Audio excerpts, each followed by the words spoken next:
Welcome back to the Pre-PR 6 o'clock version, brought to you by the Bill Howell family of companies. Why? Because they know how. We have a very antsy guest with us. Coach, introductions, please. Eastlake head coach Dean Trop. Dean, your first year 2-9. This year off to a 5-1 start.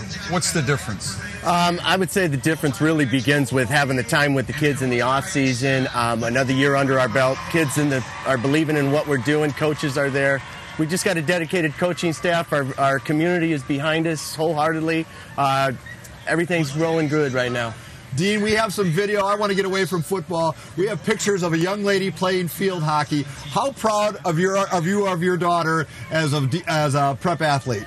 You know, it's really special to see. She happens to be my youngest of 4, and she's really excelling in field hockey. I love watching. And do you understand the sport?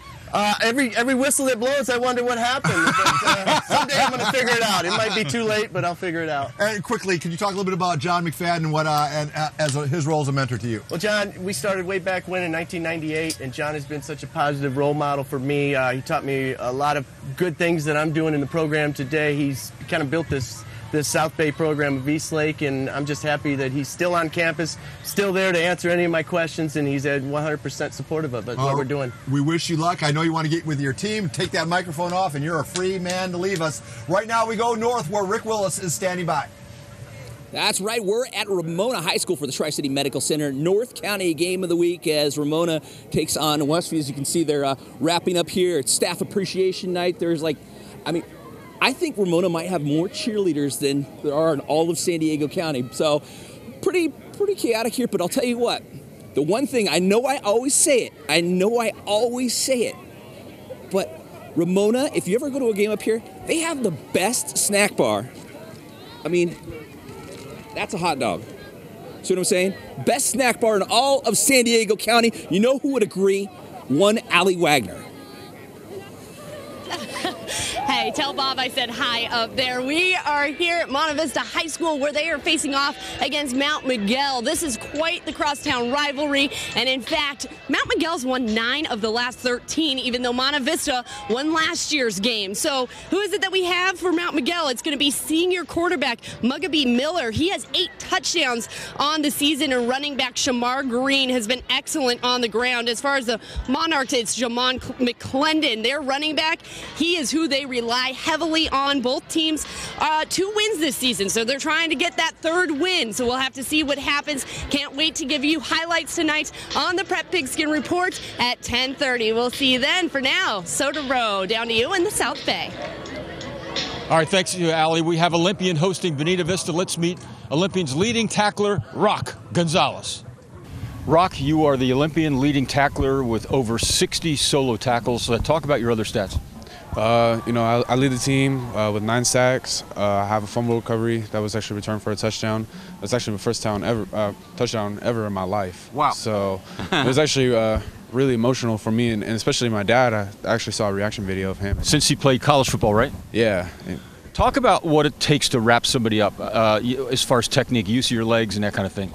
I was always taught to put my helmet where the ball is and always put my shoulder right into his stomach, grab him by the legs, and just bring him down as hard as I can. Talk about your name. How'd you get the name Rock? It's actually been in my mom's side of the family for actually a couple centuries actually. But I'm actually the only one in the first one with the first name as Rock. And it matches your stunning good looks. You look like a model. I guess so. I don't really think so, but thank you. Okay, good luck to the Rock. Yeah, thank you. Okay, that wraps up our pre-show action from the South Bay. Maddie Sinclair, take it away. All right, thanks, John. Well, I'm out here at Tri-City Christian for your small school game of the week. We have the Eagles taking on the Army-Navy Warriors. I am joined with 3 players from Army-Navy. First, Dylan Zipsy, we have Jose, and we have Lance Fatiaki. So first question, explain your everyday schedule. We just have basic school, then we have a LET course, which is just officer training for Army, and then football, and then sleep. That's it. So how is it different than really any other school? No other school offers like the same type of like ROTC program as Army Navy does. So it's like the best one here. So what he's saying, explain your balance between school and football. Okay, so first we go to school. We try really hard because we're student athletes. We care about our grades first instead of sports. we all have good grades. Like, we're going to go to good colleges. And then when we cross over to football, to the football field, we don't care about academics or anything. We just focus on trying hard, working as a family, going and doing excellent work. Sorry. Oh, you're good. And so just explain your team's dynamic and your experience with the team. My experience with the team has, it's been a fun ride, especially thanks to the military aspect. Helps us be mentally prepared throughout the week and mentally prepared for the game, so helps us to be prepared overall. So your team right now is 2-3, and same with the other team. So what do you guys have to do tonight in order to win? Work as a family. Work hard, just work. Just stay on the grind. Well, awesome. Good luck to you three and the rest of your team. Paul, I'll send it back to you. All right, well done, Maddie Sinclair. We believe in equal time here. We just heard from the East Lake coach at the top of the sports wheel. Now we're going to hear from the Otay Ranch cheer master, Janice Redmond. How long have you been doing this, running the cheer squad here? Total coaching, 12 years of cheer and 4 years here at Otay. Everyone kind of, back in the day, cheerleading was just pom-poms and pretty girls. Now it is in a D1 sport. Can you talk about the evolution of cheerleading? Well, it's a great evolution. It's something that's long overdue, and right now we are waiting from guidance from CIF and from also the state CIF on what exactly we're doing. We have a meeting in a couple weeks where everybody in San Diego sits down and they're going to let us know what the competition rules are, what we can and can't do, and give us more input. But it's about time we recognize these athletes because they are outstanding athletes. Janice, what makes a great cheerleader? As with any athlete, from a coach from many sports, it's dedication, it's desire, it's personal responsibility, and the willingness to put the team above yourself. And it's full contact. I mean, to be a good cheerleader, it's pretty darn physical, is it not? Yes, it is. The amount of injuries that we sustain from stunting and tumbling are comparable to football. We have the amount of concussions and stuff is just insane. So is it? Do you find gymnasts who can cheer, or do you find cheerleaders who can do gymnasts? How do you do that? I prefer gymnasts that can cheer. And instead of cheerleaders who need to teach tumbling. Tumbling's the hardest skill to teach. I bet. Well, I know you have things to do. Coach, you got a final question? Yeah, tell us a little bit about your principal, Jose Burros. Oh, what a wonderful man. He's opened this school. He is beloved in this community, and unfortunately we lost him to cancer last week.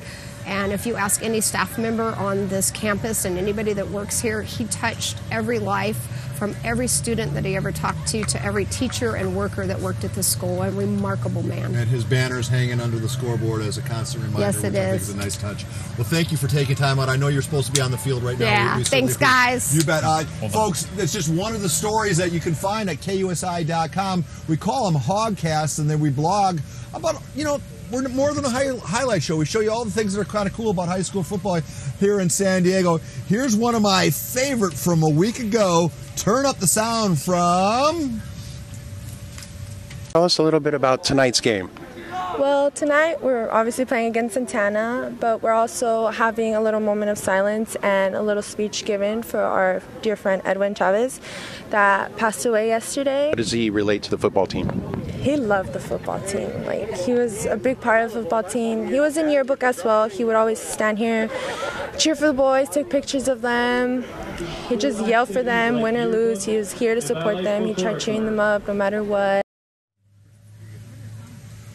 That was Danny Eyeballs, Danny Avila, who's been with the show on and off for over a decade. We really appreciate his efforts, as we appreciate the efforts of one Rocky Long, who is taking his Aztecs to Las Vegas for a ball game with UNLV. The ball game, obviously, with what is going on nationally, is less important than perhaps just getting everybody's mind off that tragic shooting. Take a listen to Coach Long on Tuesday. It's obviously it's a much different week than is normal. I'm sure there's a lot of things that are going to be different at the game and on game time, and I have no idea what is going on in Vegas, especially with their football team, or what the atmosphere is, but obviously it's going to be different than we normally get ready for.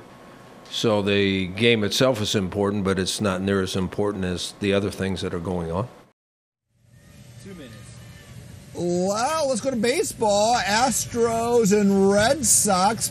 Houston trying to go up 2-0 on the Beantowners.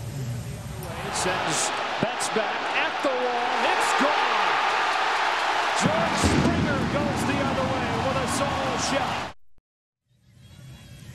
Yeah, and that's exactly what they do. The Stros beat Boston 8-2. The series now moves to Fenway. Yankees and Cleveland still playing in the bottom of the 10th. The second game is going to, or the third game is going to finish before the second game. Quickly, David Chow, longtime trainer and physician for the San Diego Chargers, hosting one of his free clinics, the San Diego Sports Medicine Foundation, 9 a.m. over at that place at Activity Road. This is for all you athletes out there. Not just football, any athlete out there who needs a physical or needs some sort of medical treatment that you might not otherwise be able to afford or your insurance won't take care of. Dr. David Chow has been doing this for a long time now, and he wants to let you know the doors are open to you. All right, we're getting ready for a moment of silence here, so we're going to send it back to you guys. Prep Pigskin Report, Week 7 edition, tonight, 10:30, good Lord willing. Back to you. All right.